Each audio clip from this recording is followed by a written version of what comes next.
didn't say you couldn't. Yes, boys, this is it.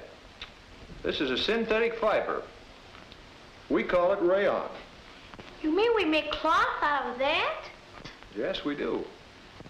Take that sport shirt Bob is wearing. It's made of rayon fiber.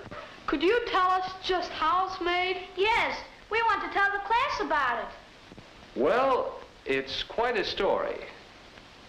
We make rayon from wood, you know, but, well, have you ever seen a spider spinning a web? Oh, yes, of course.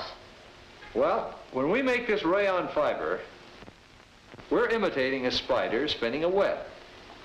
The spider makes a liquid in its body. When it spins the thread for its web, it forces this liquid out through tiny holes called spinnerets.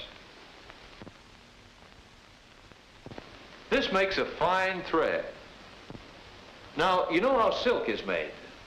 Yes, we've had that. Well, then you know how the silkworm makes a fiber. Now, we make this rayon fiber in somewhat the same way. Rayon begins as wood. The first step is to break up logs into pulp.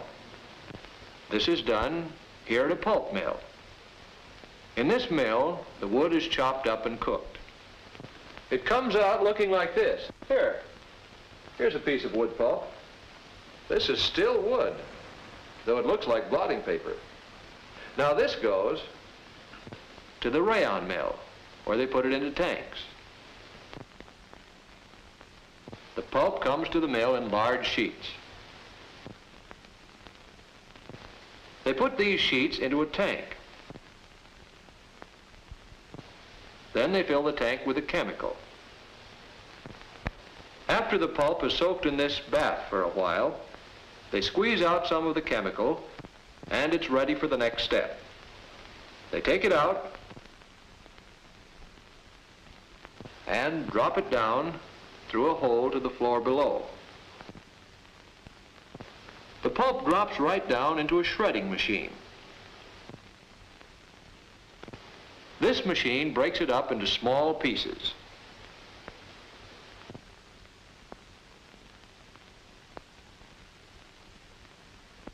Over here's another shredder just like it. And this man is getting ready to empty it.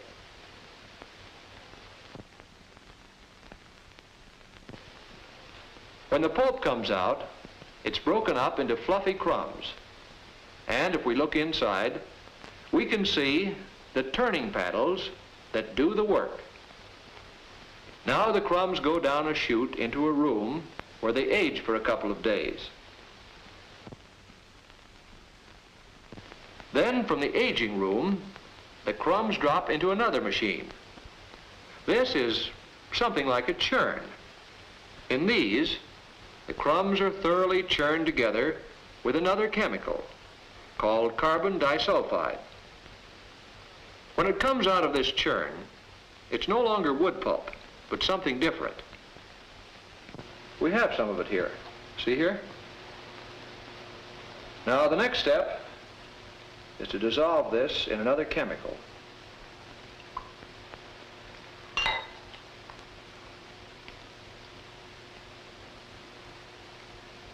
It quickly becomes a thick liquid like this.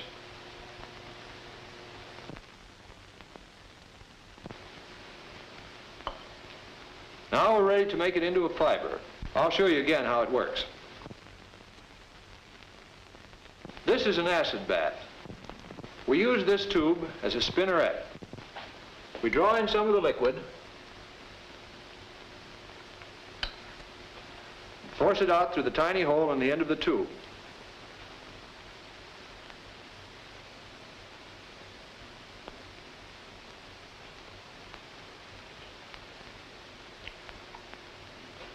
The acid hardens it, and here's our rayon fiber.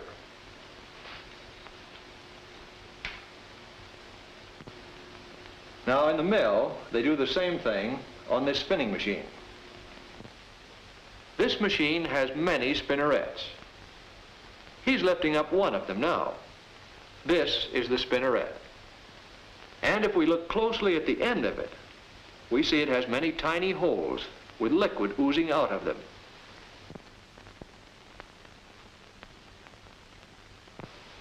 Now he's putting the spinneret down into the acid bath. And here's the fiber forming. The liquid is forced out through the holes in the spinneret to form these filaments. The filaments are drawn together into a single fiber. And this is twisted into a strand of rayon yarn.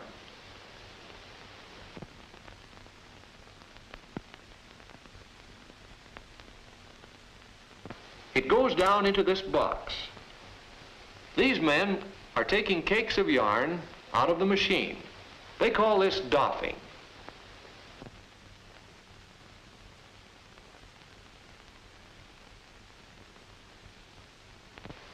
Whenever enough yarn has been wound into a box, they open it up and take out the cake.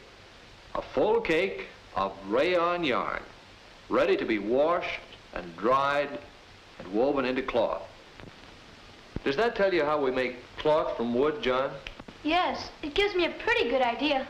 Say, Mr. Norden, we make cloth from coal too, don't we? Is that the same thing? Cloth from coal? Well, not quite.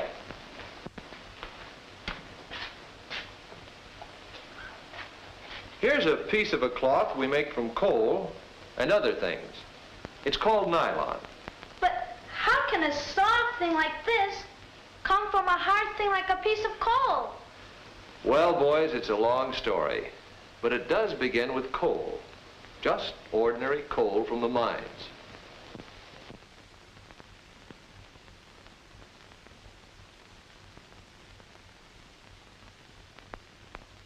This goes to a coke oven.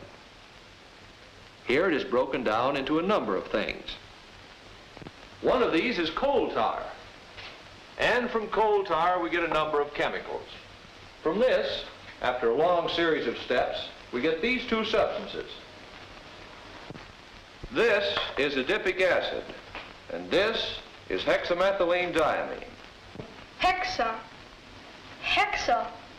Say, Mr. Norden, how can you remember a name like that? Well, you get used to those names when you use them every day. Now these chemicals make nylon. First we mix them together in a little water.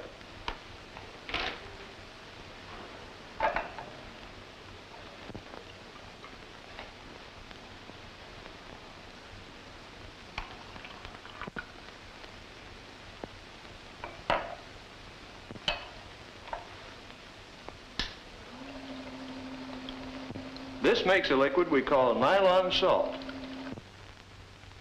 Now at the nylon plant, this liquid is made in large tanks.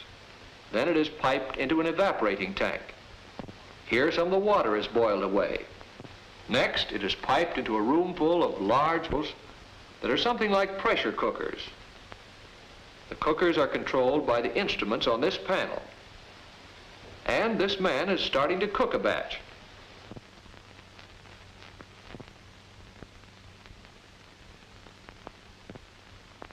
He has it ready in this vessel. Here it cooks under heat and pressure. This causes an important chemical change. The nylon comes out of the bottom of the cooker as a wide white strip. This is solid nylon. It hardens under sprays of water, then goes into a machine that chips it into flakes. It's blended and melted, and then it's pumped to the spinnerets. Just now, this man is putting a nylon spinneret into place. And here, out it comes, the hot, molten nylon, out through the tiny holes to form these fine filaments. These filaments harden in a current of warm air. And down here, they are gathered into a single fiber. This fiber is drawn onto a machine on the floor below. This machine twists it into a single strand of nylon yarn. The strands are wound on large bobbins. And here's a full bobbin of bright, silky nylon yarn. But now, before this can be made into cloth, it has to be stretched. See how we can stretch it? This stretching gives it strength and true elasticity. Now, a lot of this nylon yarn is used for stockings, you know. Stockings are made on the knitting machines in a hosiery mill. This machine knits a number of stockings at a time. The machine has rows of needles. There. He's straightening one of the needles now.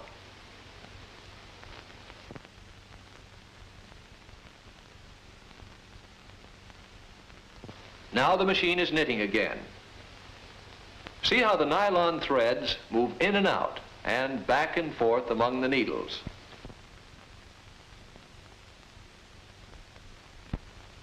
The machine knits a stocking in a broad, flat strip. To make a finished stocking, these strips have to be sewn up. And that's just what this sews the sides of the strip together. Now it looks like a stocking. The stockings are done. They are put on forms and heated for a time. This sets them in the proper shape. At last they come off the forms as finished stockings. Now they're ready to be worn. Stockings of a fine, silky cloth, made by the science of chemistry from a lump of coal.